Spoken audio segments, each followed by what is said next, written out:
I watched my neighbor dump another $300 on fertilizer last week. Same brand, same blue bag, same promise. Meanwhile, across the fence, I pulled in $42,000 worth of produce last year and spent exactly $0 on fertilizer. Not 1 cent. The difference? I learned something from an Amish farmer that chemical companies have been hiding for 70 years. A method so simple, so effective, that if everyone knew about it, the $200 billion fertilizer industry would collapse overnight. One farmer tripled his tomato harvest. Another brought dead soil back to life in 18 months. And number 3, well, researchers documented a 92% increase in crop yields compared to using nothing at all. But here's what really gets me. This isn't new science. This is old wisdom that got buried under marketing campaigns and corporate profits. Stay with me, because what I'm about to share could save you thousands and transform your garden completely. Welcome to Evergreen Sphere Tips. If you're tired of depending on expensive products that leave your soil worse than you found it, you're in the right place. What I'm sharing today isn't another gardening trend.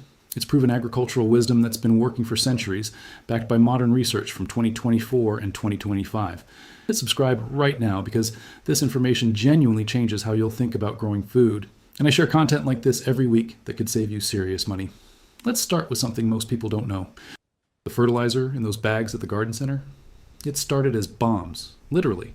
After World War II, chemical companies had factories full of nitrate compounds used for explosives. The war ended, but the factories didn't stop. Someone realized they could market those same chemicals as plant fertilizer. Brilliant business move. Terrible for soil. Here's what happens when you use chemical fertilizer. You pour it on your garden. Plants get a quick boost, like caffeine for humans. They grow fast, but weak. Weak plants attract pests. So you spray pesticides. Pesticides kill beneficial organisms in the soil. Dead soil needs more fertilizer. More fertilizer makes plants weaker. The cycle never ends. And every year, you spend more money. The numbers tell the story. Since 1950, American agricultural soil has lost between 30 and 50% of its organic matter. That's the living part of soil, the part that actually feeds plants naturally. And fertilizer prices?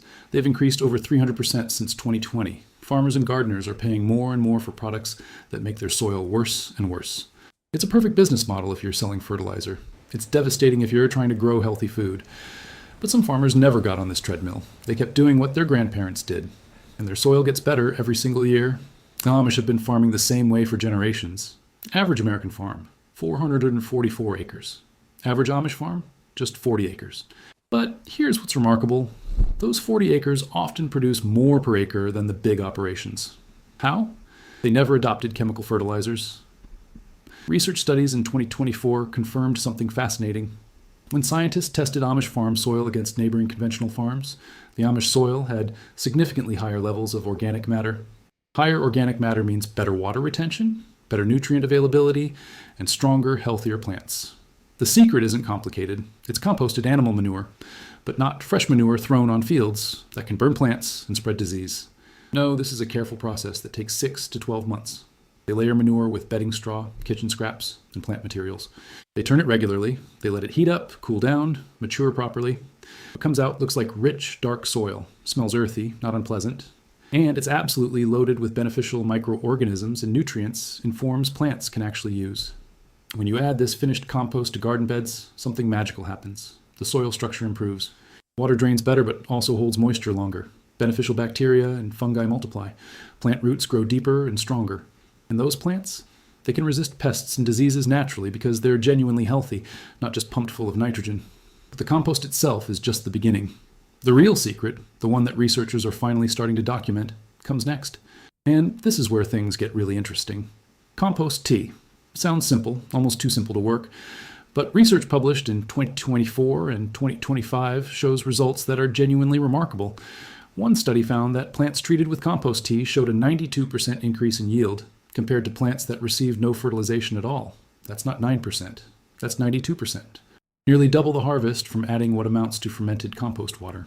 Here's how it works. You take finished compost and suspend it in water. Not just any water, though. You aerate it using something as simple as an aquarium pump. The oxygen feeds beneficial aerobic microorganisms. Bacteria, fungi, protozoa. They multiply rapidly in that oxygen-rich environment. After 24 to 48 hours, you've got a liquid absolutely teeming with beneficial life. Billions of helpful organisms in every gallon. When you apply this to your soil or spray it on plant leaves, those microorganisms go to work immediately. They colonize the root zone. They break down nutrients into forms plants can absorb, They crowd out harmful pathogens. They actually communicate with plant roots, forming partnerships that help both organisms thrive. Think of it like probiotics for your garden. Just like beneficial bacteria help human digestion, these soil microorganisms help plant nutrition. The cost to make this? Practically zero. A 5-gallon bucket, an aquarium pump from any pet store, some finished compost, and water. That's it. Compare that to spending $50, $100, $200 on bottles of chemical fertilizer every season. And the results people are seeing? Home gardeners report tomato plants producing 50 fruits per cluster instead of the usual 10 to 15. Lettuce that stays fresh in the refrigerator for 12 days instead of going brown in 3. Peppers and eggplants with extreme fruiting. These aren't isolated cases. These are consistent results when people apply compost tea weekly during the growing season. Researchers have documented it suppressing fungal diseases like powdery mildew and gray mold. It reduces slug damage. It improves shelf life of harvested vegetables, all from a simple fermented compost water. But this is still just part of the system. The Amish don't rely on any single method. They use an integrated approach that makes each technique more effective. Crop rotation and cover crops. This is where the system really comes together.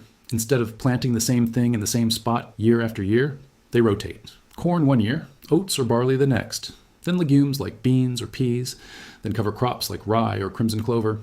Each plant family does something different for the soil.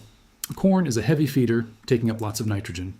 Legumes put nitrogen back. They have special bacteria on their roots that literally pull nitrogen from the air and fix it in the soil. Free fertilizer, courtesy of nature. Cover crops protect the soil from erosion during winter. The roots break up compacted layers, improving drainage and aeration, and in spring, you till them back into the soil. All that green plant material decomposes and becomes organic matter. Nutrients that were deep in the subsoil get brought up by the roots and incorporated into the topsoil when you turn the plants under. This rotation also breaks pest and disease cycles. Insects and pathogens that attack corn can't survive when you plant beans in that spot the next year. By the time corn comes back to that location 3 or 4 years later, the pests are long gone. No pesticides needed. The rotation itself provides the protection. And your soil? It gets richer every single year instead of more depleted. Farmers using this system report reducing their fertilizer needs by 70 to 80%. Some eliminate purchased fertilizer entirely. The soil becomes self-sustaining, improving with time rather than degrading. This is farming that builds wealth instead of consuming it. So why isn't everyone doing this? Why aren't garden centers teaching these methods? Why did it take me years to learn what Amish farmers knew all along? The answer comes down to money and who profits from your gardening choices. The global fertilizer market is worth over $200 billion annually. That's billion with a B. Chemical companies like Yara, Nutrien, Mosaic, they make enormous profits selling synthetic fertilizers to farmers and gardeners worldwide. If natural methods became widely adopted, if people started making their own compost tea and reducing chemical fertilizer use by even 50%, these companies would lose tens of billions in revenue. So what do? They spend millions on marketing. They sponsor agricultural programs. They fund research that makes their products look essential. They convince generations of farmers and gardeners that chemical fertilizer is modern, scientific, advanced, and natural methods, those get labeled as old-fashioned, inefficient, something only hobby gardeners do. But here's the fundamental difference that marketing can't erase. Chemical fertilizer creates dependency. You have to keep buying it every single season because it doesn't improve your soil. In fact, it gradually degrades soil structure and kills beneficial organisms. You're on a treadmill, running faster each year just to stay in place. Natural methods create independence. Your soil improves over time. You need less input, not more. After a few years of building organic matter and beneficial microorganisms, your garden practically takes care of itself. Which system would you rather support? One that requires constant purchases from corporations, or one that makes you more self-sufficient every season? The choice seems obvious when you put it that way. But it requires breaking free from decades of marketing and relearning what our great-grandparents knew instinctively. So how do you actually implement this in your own garden? You don't need 40 acres or a team of horses. You can start small, right in your backyard, and see results within weeks. First, begin composting. Use kitchen scraps like vegetable peelings, coffee grounds, eggshells. Add grass clippings from your lawn, dry leaves in autumn, and layer them in a pile or bin. If you can get animal manure, even better. Many garden centers sell bagged composted manure from chickens, cows, or horses. Add that to your pile. Turn it every few weeks. Keep it moist but not soggy. In 3 to 6 months, you'll have finished compost. Next, make compost tea. Get a 5-gallon bucket. Fill it with water, preferably non-chlorinated. If you use tap water, let it sit uncovered for 24 hours, so chlorine evaporates. Add about 2 to 3 pounds of finished compost in a mesh bag, something like burlap or even an old pillowcase tied with string. Drop an aquarium pump and air stone in the water, turn it on and let it bubble for 24 to 48 hours. The water will turn brown and develop an earthy smell. That's good. Those are the microorganisms multiplying.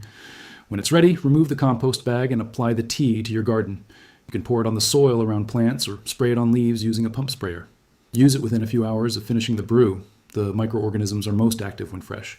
Apply this weekly during the growing season. You'll start seeing differences in 30 to 60 days. Plants will have deeper green leaves, they'll show more vigor, more disease resistance, but the real transformation happens over 1 to 2 years as your soil biology builds and organic matter increases. For cover crops, plant them in fall after your main harvest. Rye and crimson clover are excellent choices for most regions. They'll grow through winter, holding soil in place and adding biomass. In spring, cut them down and till them into the soil a few weeks before planting. That green material breaks down quickly and feeds your spring crops. Practice crop rotation, even in a small garden. Don't plant tomatoes in the same bed 2 years running. Move them to a different spot. Plant beans or peas where the tomatoes were. This simple rotation reduces disease pressure and balances nutrient use. The results you'll see go beyond just bigger harvests, though that's certainly part of it. Recent research from 2024 and 2025 continues to validate what traditional farmers always knew. Compost tea effectively suppresses fungal diseases. One study showed it significantly reduced powdery mildew and gray mold on various crops. The beneficial microorganisms simply crowd out the pathogens. Another study documented that lettuce treated with compost tea in the field stayed fresh much longer after harvest. After 12 days in the refrigerator, treated lettuce showed less browning and rotting compared to conventionally fertilized lettuce.